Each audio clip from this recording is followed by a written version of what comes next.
Եթերում ազատ լուրերի հիմնական թողարկումն է, ես Անի Ստեփանյանն եմ, բարև ձեզ, կարևորի մասին նախամարոտ։ Դա ընդհանրապես լրագրողի կարծիք է, Ռուսաստանի արտգործնախարարության պաշտոնական ներկայացուցիչ Մարիա Զախարովան ճեպազրույցում անդրադարձել է լրագրող Վլադիմիր Սոլովյովի արտահայտած այն մտքին, որ Ռուսաստանը պետք է դիտարկի Հայաստանում եւ Կենտրոնական Ասիայի երկրներում հատուկ ռազմական գործողություն իրականացնելու տարբերակը, որպեսզի նրանք դուրս չգան ռուսական ազդեցության գոտուց։ Ռուսաստանը Կովկասում եւ մասնավորապես Հայաստանում իր ազդեցությունը պահպանելու համար առաջիկա խորհրդարանական ընտրություններին ընդառաջ անցել է գործնական քայլերի։ OS մեդիայի տեղեկություններով Մոսկվան $165 միլիոն է նախատեսել արտերկրում փափուկ ուժի ընդլայնման նպատակով ծախսերի համար։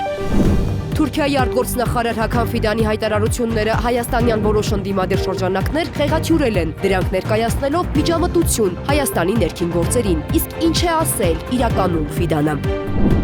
Ալեն Սիմոնյանը վստահ է, Ադրբեջանում պահվող հայ գերիների վերադարձը ժամանակի հարց է։ Նա հիշեցրել է, իշխանությունը միշտ ասել է, որ գերիների վերադարձի մասով տարվող գործընթացը չի երևում, բայց դա անընդհատ իրականացվում է։ Ազգային ժողովի նախագահի ճեպազրույցը։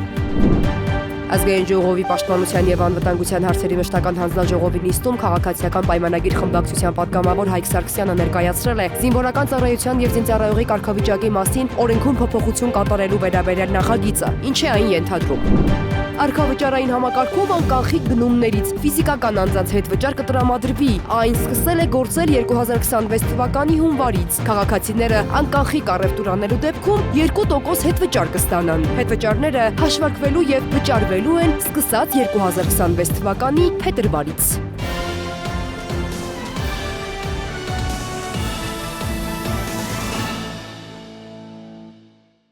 Վարչապետ Նիկոլ Փաշինյանը Facebook-ի իր էջում անդրադարձել է Հայաստանի զինված ուժերի նոր համազգեստին, այն բնութագրելով որպես գեղեցիկ, գործառնական, հարմարավետ եւ բազմասեզոնային։ Ավելի վաղ հաղորդվել էր, որ Պաշտպանության նախարարությունը նոր համազգեստի ամբողջական գնում դեռևս չի իրականացրել։ Ըստ Պաշտպանության նախարարության ամերիկյան ընկերության հետ կնքված պայմանագիրը նախատեսում է, որ վերջինս պետք է ներկայացնի փորձանմուշներ, տեխնիկական նկարագրեր եւ լեկալներ։ Պաշտպանության նախարար Սուրեն Պապիկյանը նաեւ հայտարարել է, որ հանդես է օրենսդրական նախաձեռնությամբ, որի ընդունման դեպքում բանակի համազգեստը հնարավոր չի լինի ձեռք բերել նաև խանութներից։ Ռուսաստանի արտգործնախարարության պաշտոնական ներկայացուցիչ Մարիա Զախարովան ճեպազրույցում անդրադարձել է լրագրող Վլադիմիր Սոլովյովի արտահայտած այն մտքին, որ Ռուսաստանը պետք է դիտարկի Հայաստանում եւ Կենտրոնական Ասիայի երկրներում հատուկ ռազմական գործողություն իրականացնելու տարբերակը, որպեսզի նրանք դուրս չգան ռուսական ազդեցության գոտուց։ Զախարովայի խոսքով դա ընդհանրապես լրագրողի կարծիք է, որը հետագայում ներկայացվել է որպես Ռուսաստանի պաշտոնական դիրքորոշում, ինչը անընդունելի է, քանի որ Ռուսաստանի պաշտոնական դիրքորոշումը արտահայտվում է լիազորված պաշտոնական անձանց կողմից։ Մենք պարբերաբար երկխոսություն ենք վարում հետխորհրդային տարածքում գործող տարբեր կառույցների միջոցով, ինչպիսիք են ԱՊՀ-ն, ՀԱՊԿ-ը։ Մեր երկիրը Հարավային Կովկասի եւ Կենտրոնական Ասիայի երկրների ժողովուրդների հետ պատմականորեն կապում են բարիդրացիություն, ռազմավարական գործընկերության, դաշնակցության, եղբայրական բարեկամության եւ համագործակցության հարաբերությունները։ Նշել է պաշտոնյան կոչ անելով չտրվել սադրանքների։ Ռուսաստանը Կովկասում եւ մասնավորապես Հայաստանում իր ազդեցությունը պահպանելու համար առաջիկա խորհրդարանական ընտրություններին ընդառաջ անցել է գործնական քայլերի։ OS մեդիայի տեղեկություններով Մոսկվան $165 միլիոն է նախատեսել արտերկրում փափուկ ուժի ընդլայնման նպատակով ծախսերի համար։ 2026 թվականի սպասվող խորհրդարանական ընտրություններից առաջ Ռուսաստանը փորձում է կրկին ակտիվանալ Հայաստանում։ Ռուսական իշխանությունները գիտակցելով, որ Կովկասում եւ մասնավորապես Հայաստանում կորցրել են իրենց երբեմնի ազդեցությունը եւ հողը ոտքերի տակից գնում է, միջոցներ են ձեռնարկում նախկինում թույլ տրված սխալները ուղղելու։ OS մեդիա լրատվամիջոցի հաղորդմամբ Ռուսաստանի նախագահի աշխատակազմը դրամաշնորհի միջոցով փորձ է անելու ֆինանսավորել իր փափուկ ուժը ընդլայնելով իր ազդեցությունը արտերկրում եւ մասնավորապես Հայաստանում։ Մեկ այլ լրատվամիջոցի հաղորդմամբ էլ այդ ծրագիրն իրականացնելու համար ֆինանսական նախագծի բյուջեն կազմել է 13 միլիարդ ռուբլի կամ $165 միլիոն, որի առյուծի բաժինը հատկացվելու է Հայաստանում սպասվող իրադարձություններին, իսկ այս ամենը կրկին նշված լրատվամիջոցների հաղորդմամբ համակարգելու է նախագահի աշխատակազմի ղեկավարի առաջին տեղակալ Սերգեյ Կիրիենկոն։ Այս ամենից կարելի է եզրակացնել, որ ռուսական իշխանությունները ընտրություններից առաջ փորձելու են իրենց շահը առաջ տանել Հայաստանում եւ ընդդիմության շրջանակներին ապահովելու են ֆինանսական ու տեղեկատվական ինֆորմացիոն ռեսուրսներով եւ ինչպես նշվում է RBK-ի աղբյուրների համաձայն առաջադրանք է լինելու, որպեսզի ընդդիմությունը մոբիլիզացնի իր ուժերը Հայաստանի Հանրապետության ներկայիս իշխանություններին ասպարեզից դուրս մղելու համար, այսպիսով ապացուցելով, թե ինչքան կարեւոր է Հայաստանը Ռուսաստանի համար եւ այստեղ ազդեցություն կորցնելը հավասարազոր է ամբողջ տարածաշրջանը ձեռքից բաց թողնելուն։ Նշենք, որ Հայաստանի Հանրապետության իշխանությունների կողմից նույնպես հնչել են մտահոգություններ, որ առաջիկա խորհրդարանական ընտրություններից առաջ Հայաստանը դրսի որոշակի շրջանակների եւ ազդեցության գոտիների կողմից ենթարկվելու է հիբրիդային հարձակման։ Հենց դրանով էր պայմանավորված, որ իշխանությունները դիմել են Եվրամիությանը արտաքին մարտահրավերներին դիմակայելու նպատակով ֆինանսական աջակցություն ստանալու համար։ Նիկոլ Փաշինյանն ու իշխանության մյուս ներկայացուցիչները իրենց ելույթներում բազմիցս կտրուկ են արտահայտվել, նշել, որ կդիմեն հատուկ միջոցների երկրում արտաքին ցանկացած միջամտության փորձի դեպքում։ Ներկայում թեև Հայաստանը պահպանում է իր դինամիկ հարաբերությունները Ռուսաստանի հետ, լիովին կատարելով նաև ԵԱՏՄ անդամի իր պարտականությունները, սակայն սառեցրել է անդամակցությունը ՀԱՊԿ-ին։ Վարչապետ Փաշինյանն էլ հայտարարել է, որ Հայաստանը ցանկանում է անդամակցել Եվրամիությանը, պատրաստակամություն հայտնելով անցնել այն փուլերը, որին պետք է համապատասխանի ԵՄ անդամ պետությունը։ Չնայած ցանկությանն ու անգամ ԱԺ-ում ընդունած օրինագծին, վարչապետը հայտարարել է, թե այնուամենայնիվ գիտակցում է, որ այդ ճանապարհը շատ երկար է լինելու։ Թուրքիայի արտգործնախարար Հական Ֆիդանի հայտարարությունները հայաստանյան որոշ ընդդիմադիր շրջանակներ խեղաթյուրել են, դրանք ներկայացնելով միջամտություն Հայաստանի ներքին գործերին։ Իսկ ինչ է ասել իրականում Ֆիդանը։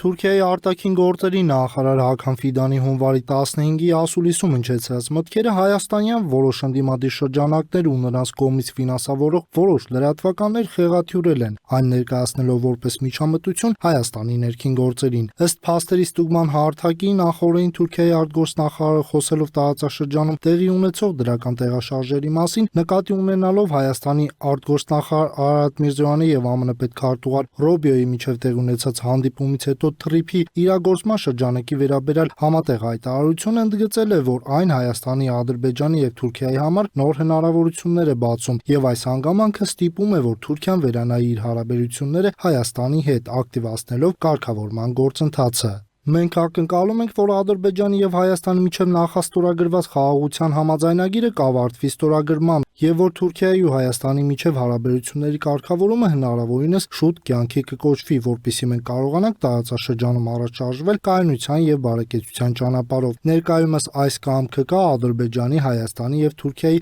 քաղաքական ղեկավարության մոտ։ Երեք կողմերն էլ ունեն այդ մտադրությունը եւ կան ընդամենը մի քանի քայլեր, որոնք պետք է իրականացնի Հայաստանը։ Ֆիդանն իր ելույթում անդրադարձ է կատարել նաև Հայաստանում սպասվող առաջիկա խորհրդարանական ընտրություններին, ընդգծելով, որ Նիկոլ Փաշինյանը ներկայում առաջատար է հասարակական կարծիքի հարցումներում եւ Թուրքիան անկեղծորեն աջակցում է այն կառուցողական դերակատարմանը, որ նա ցուցաբերում է այս հարցում։ Ահա այս խոսքը խեղաթյուրելով կամ կոնտեքստից կտրելով ընդդիմադիր շրջանակները շտապել էին հայտնել, որ Ֆիդանը իբրև աջակցություն է հայտնել Նիկոլ Փաշինյանին 2026 թվականի ընտրություններում։ Նման հայտարարությամբ էին հանդես եկել Հանրապետական կուսակցության պատգամավոր Աննա Մկրտչյանը, Սպուտնիկ Արմենիան մեկնաբան Արման Աբովյանը եւ Սամվել Կարապետյանի եղբոր որդի Նարեկ Կարապետյանը, որոնք փորձել էին ապատեգատվական արշավին նոր թափ հաղորդել, պատրանք ստեղծելով, որ ներկայիս կառավարությունը իր ղեկավարի գլխավորությամբ առաջիկա ընտրություններում Թուրքիայի եւ Ադրբեջանի ֆավորիտներն են։ Այսպիսով հայաստանյան որոշ լրատվամիջոցներ եւ քաղաքական շրջանակներ վերագրել են Ֆիդանին արտահայտություններ, որոնք նրա խոսքում իրականում չեն եղել, ստեղծելով կեղծ տպավորություն այն մասին, որ Թուրքիան միջամտում է Հայաստանի ներքաղաքական կյանքին, ասվում է փաստերի ստուգման հարթակի հաղորդագրությունում։ Ազգային ժողովի նախագահ Հալեն Սիմոնյանը վստահ է Ադրբեջանում պահվող հայ գերիների վերադարձը ժամանակի հարց է, բոլորը պետք է վերադառնան։ Ազգային ժողովի նախագահի հիշեցրել է իշխանությունը, միշտ ասել է, որ գերիների վերադարձի մասով տարվող գործընթացը չի երևում, բայց դա անընդհատ իրականացվում է։ Նա նշել է, որ օրեր առաջ 4 գերիների վերադարձը այդ գործընթացի արդյունքն է։ Այսօր պետական պահպանության ծառայության աշխատակիցներն ազգային ժողովում պաշտպանության եւ անվտանգության հարցերի մշտական հանձնաժողովի նիստից դուրս հրավիրեցին Արմլուր կայքի խմբագրին եւ լրագրողին։ Նրանք թեև զրկված էին հավատարմագրումից, ազգային ժողով էին մուտք գործել падգամավոր Գեգամ Մանուկյանի հայտով եւ մասնակցում էին հանձնաժողովի նիստին։ Միջադեպը լայն արձագանք ստացավ։ Ազգային ժողովի նախագահ Ալեն Սիմոնյանը լրագրողների հետ զրույցում մեկնաբանեց տեղի ունեցածը։ Սևով սպիտակի վրա գրված է, թե ով կարող է ներկա գտնվել հանձնաժողովի նիստին, հայերեն լեզվով գրած է եւ քաղաքացիները լրագրողները, որոնք որ հավատարմագրված չեն ստացել զրկվել, չեն կարող այնտեղ գտնվել։ Ազգային ժողովի նախագահը մտահոգություն հայտնեց լրատվական դաշտում տիրող իրավիճակի վերաբերյալ, հարց բարձրացնելով լրագրողների նպատակը տեղեկատվություն հաղորդելն է, թե սեփական անձի շուրջ սկանդալ ստեղծելը, սադրիչ հարցեր ձևակերպելու միջոցով։ Միաժամանակ նա հերքեց այն պնդումները, թե լրագրողների հեռացումը դարձել է ընդունված պրակտիկա, ընդգծելով, որ հարցը կարգավորվում է օրենքի շրջանակում։ Հարցին, թե ինչու լրագրողները քաղաքացիական պայմանագիր խմբակցության падգամավոր Հայկ Կոնջորյանին հարց ուղղելու համար զրկվել են հավատարմագրումից, Սիմոնյանը պատասխանեց, որ թեմային բազմիցս անդրադարձել է եւ հիշեցրեց, լրագրողները կարող են իրենց իրավունքները պաշտպանել դատական ճանապարհով։ Իրանց զգուշացվել է, որ իրանք դուրս գան։ Որևիցե դեպք չի լինում, երբ որ առանց նախազգուշացնելու մարդուն դուրս են հանում։ Եթե դուք Եվրոպարլամենտում, որևիցե այլ երկրում, հələ գնացեք, սա ռեժիմային շենք է։ Գնացեք, փորձեք ներխուժել որևիցե կարգից դուրս, տեսեք ինչ տեղի ունենա։ Ազգային ժողովի նախագահն անդրադարձավ նաև արտաքին քաղաքական թեմաներին, մասնավորապես նա շնորհակալություն հայտնեց Թուրքիայի արտաքին գործերի նախարար Հական Ֆիդանին խաղաղության եւ տարածաշրջանային գործակցության վերաբերյալ հայտարարությունների համար։ Հիշեցնենք, որ Թուրքիայի արտաքին գործերի նախարարը հայտարարել էր, որ հունիսի սկզբին Հայաստանում ընտրություններ են անցկացվելու եւ որ վարչապետ Նիկոլ Փաշինյանն այժմ առաջատար է հասարակական կարծիքի հարցումներում։ Ֆիդանը նաև ընդգծել էր, որ Անկարան աջակցում է Փաշինյանի կառուցողական մոտեցմանը։ Սիմոնյանը նշեց, որ Հայաստանը ողջունում է այն բոլոր գործընկերներին, որոնք աջակցում են Հայաստանի Հանրապետության հանրության մեծամասնությանը խաղաղության գնալու, առևտրի զարգացման եւ թրիփ նախաձեռնության շրջանակում տարածաշրջանային գործակցության խորացման դիրքորոշմանը։ Իրանի հետ հարաբերությունների համատեքստում ազգային ժողովի նախագահը կտրականապես բացառեց որևէ հակաիրանական քայլ։ Նրա խոսքով Հայաստանը երբեք որևէ գործընթացի մաս չի եղել եւ չի լինելու, որը կարող է ուղղված լինել բարեկամ Իրանի ժողովրդի կամ պետության դեմ։ Թրիփը նաև մեծ հնարավորություններ է տնտեսական ստեղծելու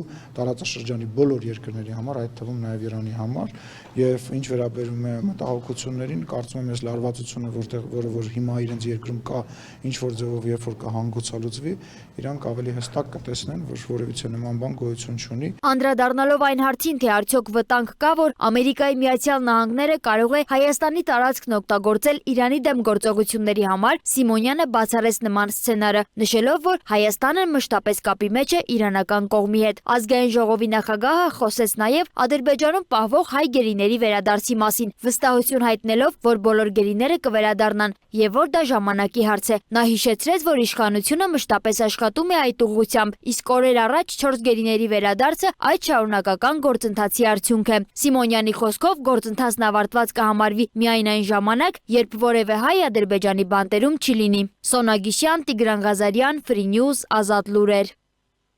Ազգային ժողովի պաշտպանության եւ անվտանգության հարցերի մշտական հանձնաժողովի նիստում քաղաքացիական պայմանագիր խմբակցության падգամավոր Հայկ Սարգսյանը ներկայացրել է զինվորական ծառայության եւ զինծառայողի կարգավիճակի մասին օրենքում փոփոխություն կատարելու վերաբերյալ նախագիծը, որով 27-ից 37 տարեկան քաղաքացիները կարող են ազատվել քրեական պատասխանատվությունից կամովին վերադառնալով Հայաստան եւ ընտրելով իրենց առաջարկվող 5 տարբերակներից մեկը։ Ազգային ժողովի պաշտպանության եւ անվտանգության հարցերի մշտական հանձնաժողովի նիստում քննարկվել է ռազմական գործողությունների հետևանքով ստեղծված պայմաններում եւ հանգամանքներում անհայտ կորած անձանց մասին օրենքի նախագիծը, որն առաջին ընթերցմամբ ներկայացրել է Արդարադատության նախարար Սրփուհի Գալյանը։ Նա նշել է, որ նախաձեռնության նպատակն է լուծում տալ տարիներ շարունակ կուտակված խնդիրներին, սահմանելով հստակ իրավական կարգավորումներ, ուղղված անհայտ կորած անձանց, նաեւ նրանց ընտանիքի անդամների իրավունքների պաշտպանությանը։ Օրենքի Նախագծով հստակեցվում է անհայտ կորած անձ հասկացությունը, ընդգրկելով ոչ միայն զինծառայողներին, այլև կամավորներին եւ քաղաքացիական անձանց, որոնք անհետացել են ռազմական գործողությունների, ծառայողական պարտականությունների կատարման կամ դրանց հաջորդած 6-ամսյա ժամանակահատվածում։ Նախագծով սահմանվում են անհայտ կորած անձանց եւ նրանց ընտանիքի անդամների իրավական վիճակը, նրանց իրավունքները, հետախուզման մեխանիզմները, նաեւ վնասի հատուցման եւ պետական աջակցության հնարավորությունները։ Նախագծով նաև սահմանվում են անհայտ կորած անձի հետախուզման համար դիմում ներկայացնելու ընթացակարգը, հետախուզման գործընթացին առնչվող դրույթներ, հետախուզման դադարեցման դեպքերը։ Այսպես նախագծի իմաստով անհայտ կորած անձի հետախուզման դիմումը ներկայացվում է լիազոր մարմին, ընտանիքի անդամի, պետական մարմնի կամ հասարակական կազմակերպության կողմից, որից հետո անհայտ կորած անձին վերաբերող տեղեկությունները մուտքագրվում են համապատասխան ռեեստրը։ Օրենքում ամրագրվել է, որ լիազոր մարմինը հարցումներ է ուղարկում պետական եւ տեղական ինքնակառավարման մարմիններին, միջազգային մարդասիրական կազմակերպություններին, որոնք կարող են տիրապետել անհրաժեշտ տեղեկատվություն։ Սա ենթադրում է, որ որոնողական աշխատանքներ, որի ժամկետները կարող են երկարաձգվել, սակայն սահմանված է, որ բոլոր անհրաժեշտ միջոցները ձեռնարկելուց հետո արկա վիճակի մասին 15-օրյա պարբերականությամբ տեղեկատվություն պետք է ներկայացվի լիազոր մարմնին։ Օրինագիծը ստացել է դրական եզրակացություն։ Նույն նիստի ընթացքում երկրորդ ընթերցմամբ քննարկվել են նաև ճանապարհային երթևեկության ոլորտին առնչվող օրենսդրական փոփոխություններ։ Ներքին գործերի նախարարի տեղակալ Արմեն Ղազարյանի ներկայացմամբ առաջարկվում է կարգավորել Հայաստանի Հանրապետությունում հաշվառված տրանսպորտային միջոցներով օտարերկրացիների կողմից իրականացված ճանապարհային երթևեկության կանոնների խախտման դեպքերը։ Նախագծով նախատեսվում է, որ տուգանքները կծանուցվեն նաև օտարերկրացիներին, իսկ դրանց վճարումը հնարավոր կլինի իրականացնել Հայաստանի սահմանային անցակետերում։ Առաջարկվող փոփոխությամբ առաջարկում ենք այս մասին տեղեկությունը փոխանցել սահմանային անցակետեր եւ անձանց ծանուցել սահմանային անցակետերում, որպեսզի օտարերկրացիները հնարավորություն ունենան այս պարտավորությունները մարել երկրից դուրս գալուց։ Եթե օտարերկրացին արդեն իսկ դուրս է եկել, հաջորդ մուտքի պարագայում նա սահմանին կծանուցվի այդ հնարավորության մասին, եթե ուրեմն անձը կմարի, ապա մուտքի հետ կապված խնդիրներ չունենա, եթե անձը չի մարի, կունենա չմարված պարտավորություններ, կունենա մուտքի արգելք 1 տարով, դա արձանագրված է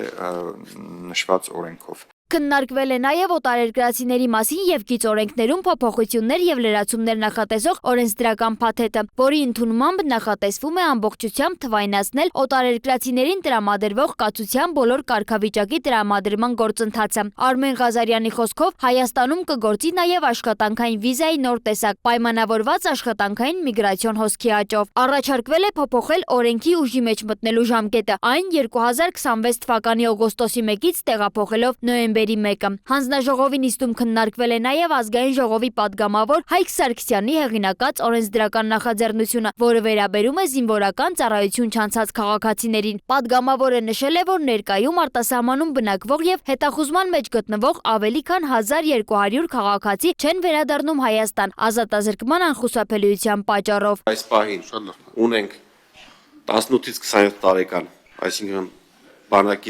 բանակում չծառայելու համար հետախուզվող 18-ից 27 տարեկան 4384 անձինք,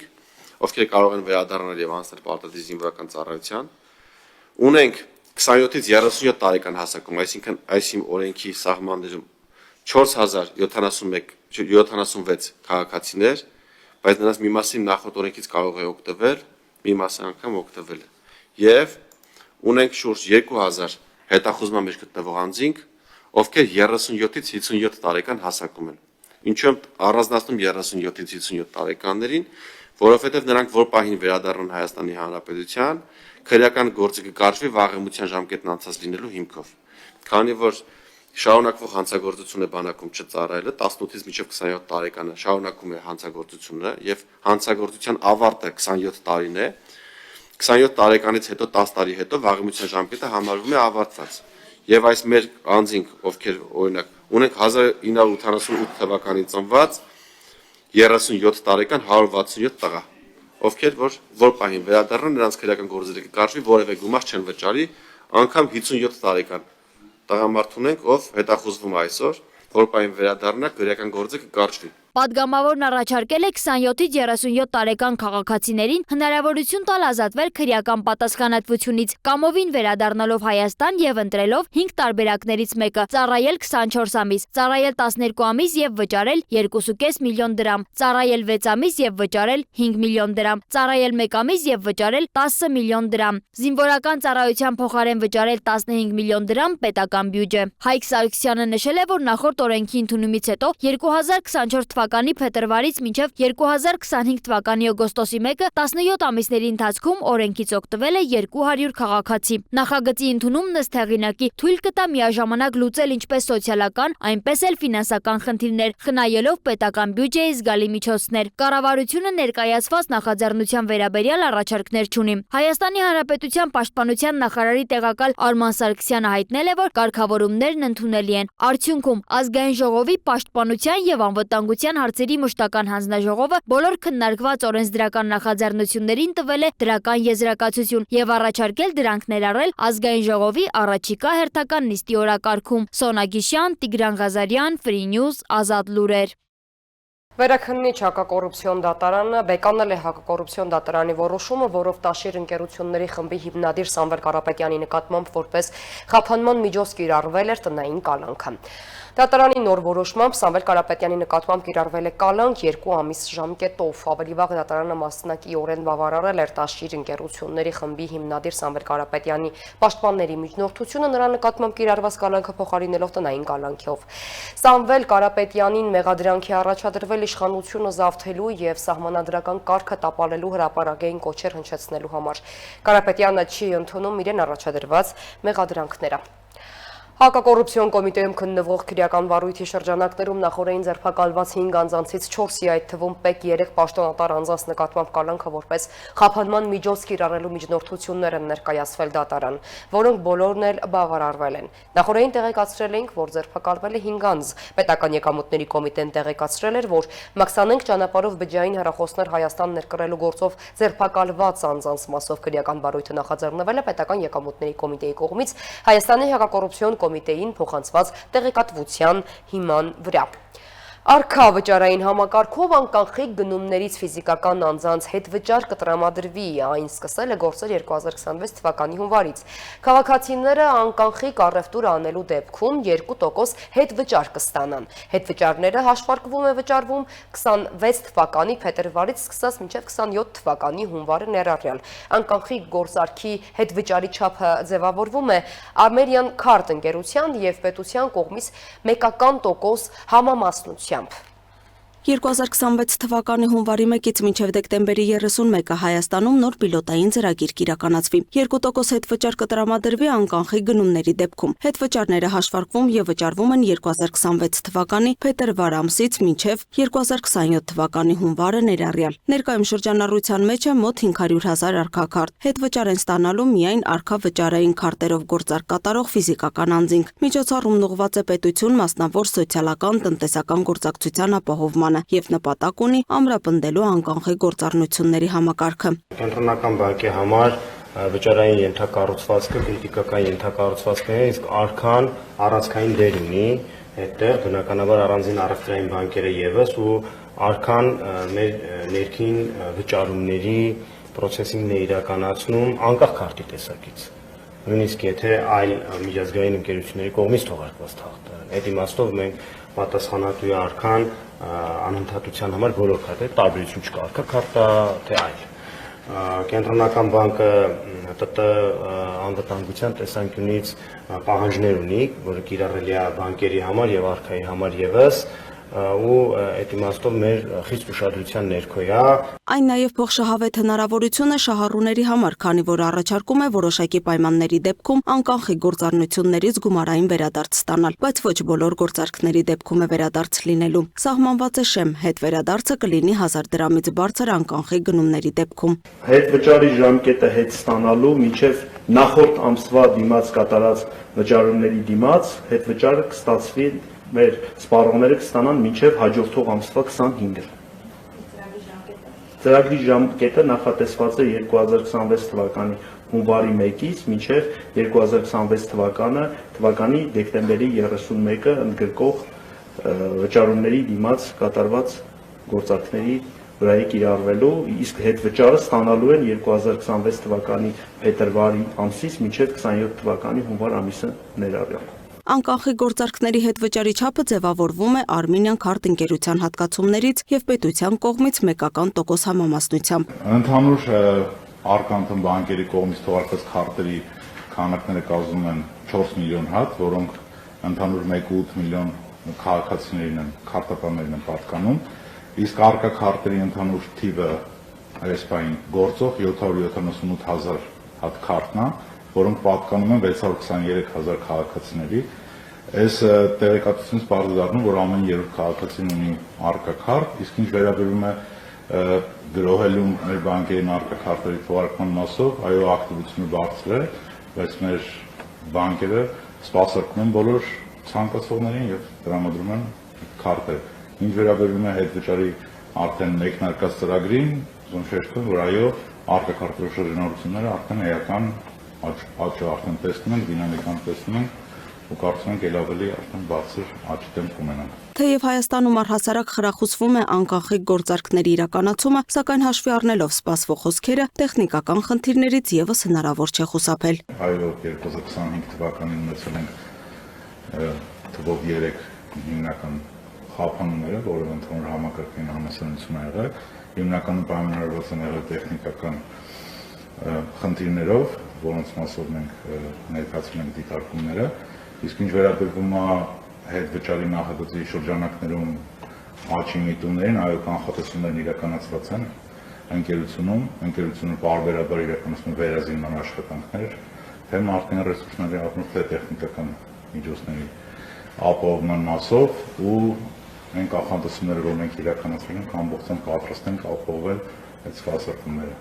որովհետև խնդրի առաջ պետք է չկանգնենք։ Ֆինանսների փոխնախարարն էլ չի հստակեցնում, արդյոք վերահսկման մեխանիզմ կա, որով կհետևեն, որ ընկերությունը քարտերի սպասարկման վճարը չբարձրացնի։ Որպես կանոն քարտ անվճար է։ Ծրագիրը չի վերաբերում կոմունալ վճարումներին, կապի եւ տեղեկատվական տեխնոլոգիաների ոլորտի վճարումներին, բարձր ռիսկային վճարակետերում կատարված գործարքներին, արքային նվեր կամ մեկանգամյա օգտագործման քարտին։ Այսպես ասած, ամենօրյա ծախսերը, եթե կատարվում է արկա քարտով, 2% վերադարձվում է քարտին։ Ի դեպ, կենսաթոշակառուներն ու նպաստացող քաղաքացիները եւս կարող են հետվճար ստանալ։ Անկախի գործարքների դեպքում հունվարից արդեն 20%, ներկայիս 12%-ի փոխարեն։ Այստեղ քարտի նախապայման չկա։ Իսկ 2026 թվականի ապրիլի 1-ից կենսաթոշակներն ու նպաստները վճարվելու են բացառապես անկախիկ եղանակով։ Լուսինե Գրիգորյան, Free News Ազատ լուրեր։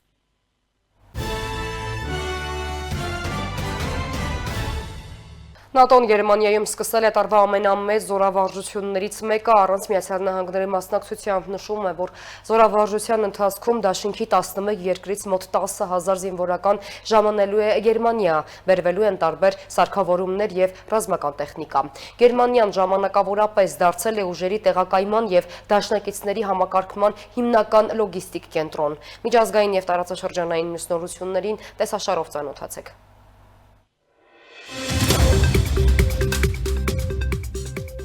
Ռուսաստանի Դաշնության նախագահ Վլադիմիր Պուտինը Կրեմլում ընդունել է օտարերկրյա 33 դեսպանի հավատարմագրերը եւ հանդես եկել ելույթով։ Պուտինի խոսքով Ուկրաինայում հակամարտության բռնկման պատճառը Ռուսաստանի արդարշահերի տևական անտեսման եւ ռուսական անվտանգությանը սպառնալիք ստեղծելու նպատակային կուրսի ուղղակի հետևանքն է։ Ռուսաստանի նախագահի խոսքով Կիևը եւ նրան աջակցող մայրաքաղաքները պատրաստ չեն երկարաժամկետ եւ կայուն խաղաղության։ Միևնույն ժամանակ Պուտինը նշել է, որ Մոսկվան հանդես է գալիս եվրոպական եւ գլոբալ անվտանգության նոր հուսալի եւ արդար ճարտարապետության կառուցման նախաձեռնություններով։ Նա հավելել է, որ ՆԱՏՕ-ի առաջխաղացումը դեպի Ռուսաստանի Դաշնության սահմաններ սպառնալիք է ստեղծում երկրի անվտանգության համար եւ շարունակվել է ի հեճուկս տրված հրապարակային խոստումների։ Իտալիայի խորհրդարանը հաստատել է Ուկրաինային օգնություն տրամադրելու վերաբերյալ բանաձևը մինչև 2026 թվականի վերջը շարունակելու մասին։ Քվեարկությունը տեղի ունեցել նախ ստորին պալատում, ապա վերին պալատում։ Իշխող մեծամասնության կողմից առաջարկված բանաձևով կառավարությունը պարտավորվում է շարունակել աջակցություն ցուցաբերել Ուկրաինային ՆԱՏՕ-ի հետ համակարգված կերպով։ Փաստաթղթում ռազմական աջակցություն տերմինը չի ներառվում պարտավորությունների ցանկում, բայց առկա է ընդհանուր տեքստում։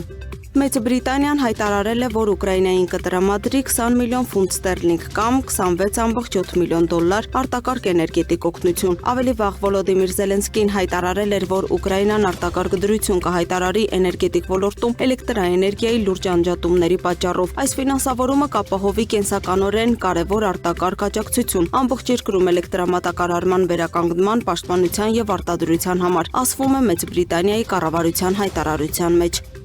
Միացյալ Նահանգների նախագահ Դոնալդ Թրամփը հաստատել է Գազայի խաղաղության ծրագրի հաջորդ փուլին անցնելու մասին։ Ինչպես հայտարարել է հատուկ դեսպանոր Սթիվ Ուիթքոֆը, մենք պաշտոնապես մեկնարկել ենք Գազայի համար 20 կետանոց խաղաղության ծրագրի հաջորդ փուլը, նշել է Թրամփը։ Ուիթքոֆը հայտարարել էր Գազայի հատվածի համար Միացյալ Նահանգների խաղաղության ծրագրի երկրորդ փուլի մեկնարկի մասին, նշելով, որ ծրագրի երկրորդ փուլը ներառում է անցումային տեխնոկրատական Պաղեստինյան ինքնավարության ստեղծումը, Համասի զինաթափումը եւ հրադադարի վիճակից տարածաշրջանի վերականգնման անցումը։ Նույն օրը Եգիպտոսի, Կատարի եւ Թուրքիայի արտգործնախարարությունները համատեղ հայտարարեցին Գազայի կառավարման համար Պաղեստինյան տեխնոկրատական կոմիտեի ստեղծման մասին, որը կգլխավորի Ալի Շաաթը, ով նախկինում Պաղեստինի կառավարությունում զբաղեցրել է արդյունաբերական գոտիների գրանցման համար պատասխանատու փոխնախարարի պաշտոնը։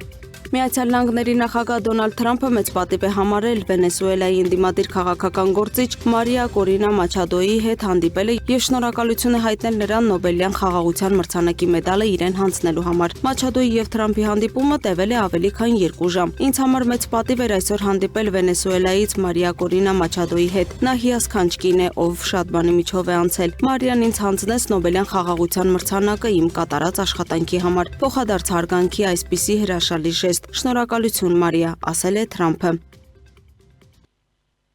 Իսկ այս ժամի համար նախատեսել էինք այսքանը, թողարկման ավարտին ծանոթացեք եղանակային կանխատեսումներին, կհանդիպենք։